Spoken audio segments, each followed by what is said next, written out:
They can plan these months in advance, where our covers are usually coming together like The night before? 3 days before, the night before. Damn it, man. You have to say it on camera. Hi, everyone. I wanted to bring you into the office today and give you a look inside of a process that we do every month with my creative director, Paulie D. I think you just promoted me because my title is actually just design director. So a creative director. Guys, you're part of history. Paul just got promoted. I always thought you were the creative director. So Paul is responsible for these amazing covers that we've done in the past that I'm very proud of. Here's an election one. Every month, he has to come up with amazing ideas on what to put on the cover and how to design the inside of the issue. We try to be different from other business publications, and we try to find inspiration from fashion magazines, art magazines, and not even just magazines. Like everywhere you look, there's inspiration. I rarely look to other real estate publications. Well, there's no other real estate publications. So here's a stack of magazines that we're going to go through and get inspired and see what ideas we can find. First one we're going to go through is Silhouette. Nice thick publication. I'm always jealous of those because that means they got a lot of advertising. But it also means that they only come out maybe this one comes out every year. So there you go. That's why it has so many pages. We should do that. Yeah, we should come out once a year. That sounds great. But here we can see. Amir does not like white space. Yeah, no white space. It's a 4-letter word at TRD. But look, I love how they show the behind the scenes. That I always like that because you see enough stuff in front of the camera, but to see behind the camera, I think if we could, you've done that before. I like it when you show that. Here is a fashion magazine that didn't have much to offer. And now we're going to take a look at the New York Review of Books. Now this is the go-to for publishers and authors, but you can tell that they don't care much about design here. To me, this publication has that kind of like newsy feel, even if it's a little less sexy. Reminds me a bit of The New Yorker. I think this is like a literary publication, and people are really here to read rather than be immersed in some visual kind of feast. They're readers. Yeah. Whatever, boring. New York Magazine, big fan of this publication. They always present and package things in a really nice way. It's one of my favorites. Here I like this full page table of contents that they do. I think that's a very nice touch. I think New York Magazine does a fantastic job in general with their art and design, but particularly their photo shoots. As we're looking right now, that's something I'm always trying to push, is to do more and more original photo shoots. Photo shoots cost money, right? And as a business publication, a lot of business publications don't put the money towards photo shoots. But very early on with The Real Deal, we decided that it was important to use original photography. And we're in New York City. It's a fashion center of the world. There's a ton of photographers. And sometimes real estate people make good models, right? Sometimes. Sometimes they don't want to model for us though, because we're an objective publication. Sometimes our stories aren't. They don't want us to have a picture. Well, yeah, we're not writing fluff. We're covering hard-hitting news, and sometimes the story might skew negative. This is a great example where you have a big body of text, and it still looks appealing and nice. I like the spacing here.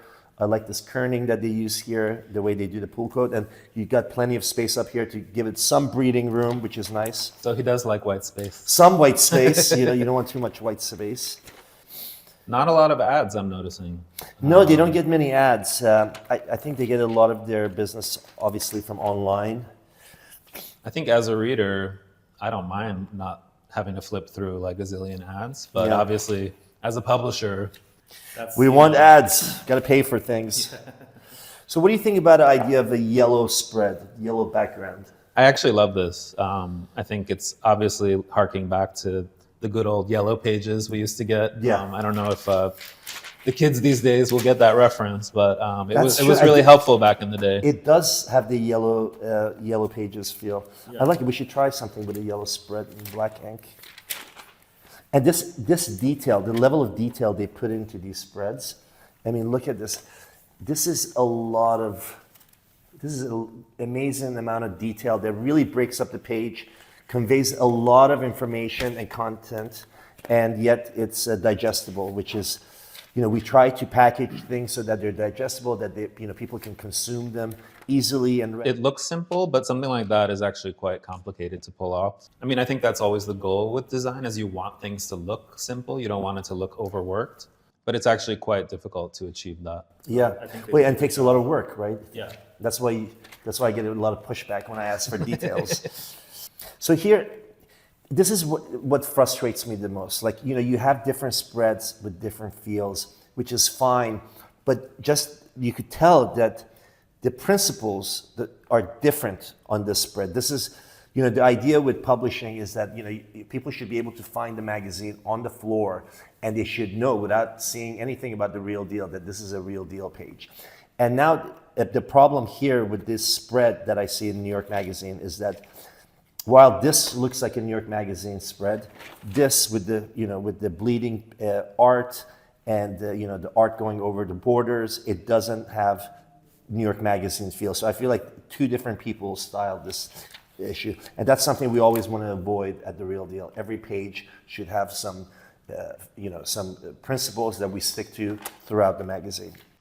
I agree for the most part. I do like the idea of sort of like breaking out of that cookie cutter and throwing outside of the lines a little bit. But I agree that you do want the pages to have consistency. GQ, ladies and gentlemen. Let's see what these guys were. These guys were at the very top of the game. I mean, obviously their advertising is amazing. Cartier, Rolex. So people still feel the need to be in GQ. Dolce & Gabbana. Several pages of Dolce & Gabbana. I hope they got a good deal on that. But here we have the table of contents, which is not impressive at all. This is not what I don't feel like the ads and the table of contents really match. I think what they're going for is like good bad design, which I think is actually a hot trend right now. It's like, how can we make something so bad that it's actually good? I hope we never try that. I hope we never try that. But I do love GQ. I love Esquire. I love men's fashion magazines. And I think, I'm always trying to push us to have that kind of more luxury, high-end feel, like with the shoots we do. Some of my favorite covers were photo covers. That Biarca Ingles cover we did, Stefan Soloviev, the Frederick Eklund cover, from kind of iconic, the A-Rod cover, Mohammed Hadid, Hakeem Jeffries, that epic women's cover shoot. We were just talking about Mickey Drexler. That was one of my favorite covers that we did. That was one of my favorite covers too. And believe it or not, so after we review all of these magazines, I'm going to send these to Mickey, because he was telling me how he's not inspired by magazines anymore. So he'll get a kick out of these. I love that shoot. And if I had my way, we would put photos on the cover every month. It always just, again, goes back to us being a news magazine. Sometimes the photo isn't right for that month. Sometimes there's a bigger breaking story, and we have to do something conceptual. Well, I think the luxury that a lot of these fashion magazines have is that, like you said, nothing that they do is news. So they can plan these months in advance, where our covers are usually coming together like the night before, 3 days before, the night before. And sometimes it really does come down to that. We'll do like 3 or 4 different cover mock-ups, and at the last second, it's kind of like a coin toss as to like which direction we're going to go. And I think you as a publisher, you really have your finger on the pulse of the moment and what's going to like really capture the next month's news, like sum it all up. So I got to give you your props for Thank you. Always being able to, even if I don't get my way in the end, I think you usually have. But it's it's not a dictatorship. It's we discuss it out. Everybody has to argue their point. I don't say I want to do yellow because I like yellow. I have to explain my point, and I have to argue my point. And these guys have no problem pushing back and arguing their point. So, and it creates a healthy environment for creativity. But if we did something like this, something fashionable for like the Rebney Awards or some real estate award, where you just do the fashion, like you just pick out the fashionable people and cover them, I think that would be really fun to do, wouldn't it? Like something like this. Do you think we have enough fashion people in real estate? No, but it would be fun. You could highlight some of the bad fashion too. I think that's always go a little Us Weekly. I think it's getting better. The younger generation coming in, style is kind of ingrained into their everyday life, maybe a little more than before. One thing I like to see, and especially in these sort of publications that really breaks it up and gets your attention, are original illustrations. And that really gets your attention. And I love illustrations. I think we do a lot of them. Obviously you prefer more photography, but in these sort of publications where it's heavy with photography, the illustrations really stand out. And I love to see that. We don't do much of it anymore. We used to a lot. Now we do a lot of photo illustration. Yeah. I think, Amir, you're always big on faces. You want to see people and you want it to look exactly like them. So there's no room for interpretation or misinterpretation. So illustration can get us in trouble because it can be fantastic, but if it doesn't look exactly like the person. Well, you want it to look like them. You don't want it to, I don't mind the caricature, but I have to be able to look at it in a second and know that that's the person we're talking about. Yeah. So here's Architectural Record. This is a sort of a real estate publication, I guess, in some ways. And, obviously they have a lot of leveled views. It's funny, we were just talking about seeing faces. No faces I think in here. we're both less engaged right now because There's no faces, zero right, faces. exactly. Yeah. But it's a different kind of publication. No, but at the end of the day, if you're not engaged, you're not engaged. It doesn't matter what publication it is, right? Because like all of a sudden these interiors all start to look the same a little bit. But I think that's what these readers are coming for. They're interior designers, they're architects. The nerds. All right, Architectural Record, you're out. The Rob Report has been bought and sort of redone by Penske. Let's see what I think it looks amazing. They've widened the sort of the format a little bit, which costs significantly more than what it was. Oh, look at this. So they seem to be getting pretty good stuff advertising here. Is that your best Larry David impression? pretty good.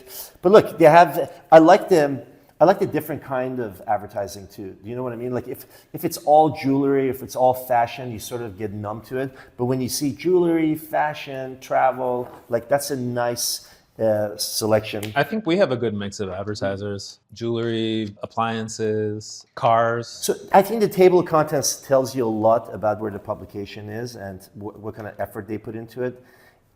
This is not bad, but it's, where you make the page numbers the focus, I don't think that's a win. Why? Like my eyes are being drawn to the page number. Why would I care about the number 136?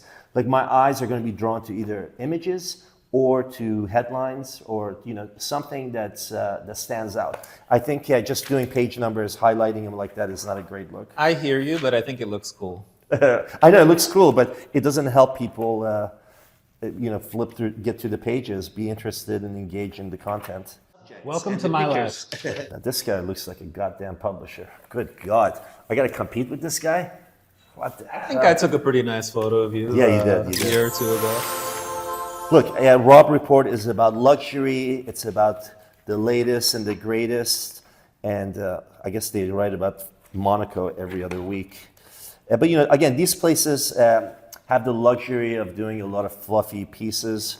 So advertisers really love that because they use it as marketing afterwards. But look, it's they do a decent job, but nothing really. This actually reminds me of before The Real Deal, I was at the New York Observer, and we used to do a lot of pages like this, like lots of white space, one singular photo, one piece of jewelry, a little bit of text, kind of the antithesis of what we do at The Real Deal.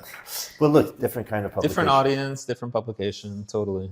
But it's a nice magazine. I think they do a good job. That's that, the Rob Report.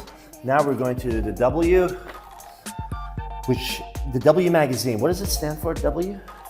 Women? I actually don't know. No, I think it is women.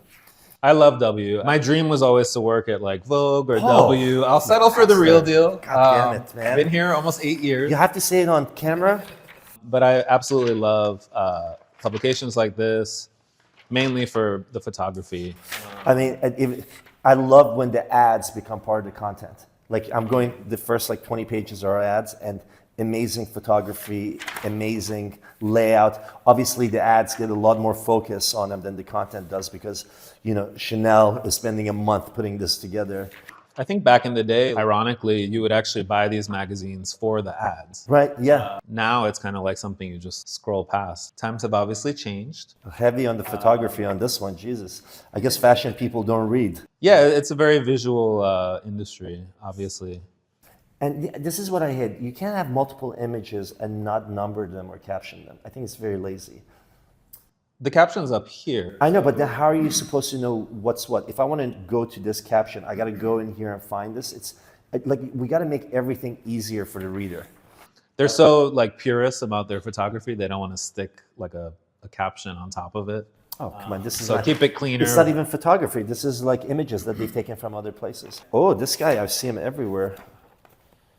Saltburn Oh guy. yeah, I've seen a lot of him. That's right. He had that dancing scene where he was nude. All right, W Magazine, not bad. Still got it.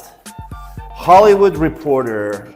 So this is directly sort of the trade publication for Hollywood. So this is something that we want to see how these guys do. I think out of all the publications we looked at, this is the one that's most in line with what we do. Actually, ever since I started here 8 years ago, even in my interview with you and with Stuart, our CEO, you guys both referenced the Hollywood Reporter as like what we like to think of ourselves as, like the Hollywood Reporter for the real estate industry. Actually, we say Variety. I like Variety better. Yeah, it's Variety, but but you know, this'll do. so you see here they highlight the titles, and this is their table of contents.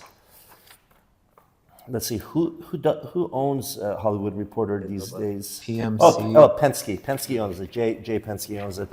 Jay owns a lot of these publications: Rolling Stones, Variety, Hollywood Reporter. He really controls that Hollywood media, which is impressive. I love this up and down thing. I know it's old, but we got to do that. In and out. In and out. What's hot, what's not. But this is cool. But these are like really nice details that make a difference. And look, at this page in all, it shares so much information. Like you have the little short piece here. You have this piece that gives you who's in and out really quickly. I think that's a lot of fun. I like that. I'm a big fan of infographic design. Yeah. I think I'm like you in that we both kind of have ADD and we don't necessarily, Yeah. you know, even though we're in the business of making publications like this, like who really at the end of the day has time to like read every single article?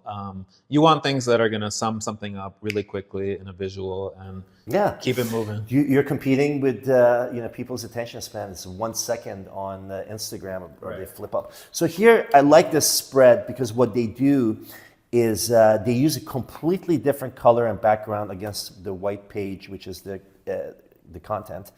But the way that they connect it to is that they bleed it over onto this page. This is incredible because this is actually not the spread either. So this was done with a lot of detail. So you're telling me if I did that one day, you wouldn't be like, what the hell's going on? I would totally be open to this. I would even take it further and have the yellow border come all the way across. So we rarely ever are able to run like a full page photo. You know what? That's bullshit because it's up to you. Like those guys don't know what's available, what's spacing. If you tell them this is the spacing available for this article, they'll have to work with it. And I would encourage this. Okay. I think it'll look really cool. We have it on video. You heard it here first, folks. I like R, who said it better. And what do you think about the bolding of the names like throughout these? I like really it. Breaks it up, right? Yeah, for these like front of the book kind of like quick bits, I think it's perfect. For a publication like the Hollywood Reporter, everyone's kind of a star fucker, if you will, and they just want to see the names. They want to see the faces. I agree. We should do that. It's a nice layout. They do a very clean job. We should find out who works there. Yeah. They're probably in LA. Probably in LA. They're all in New York. They do it all out in New York. The Hollywood Reporters in New York? They're back of the house. Okay. And I think that's that. I hope you guys enjoyed us bringing you into the office, into the Lion's Den, and what we go through and some of the things that we do to be inspired for our work. That was a lot of fun. Paul, thank you for joining. Thanks, guys.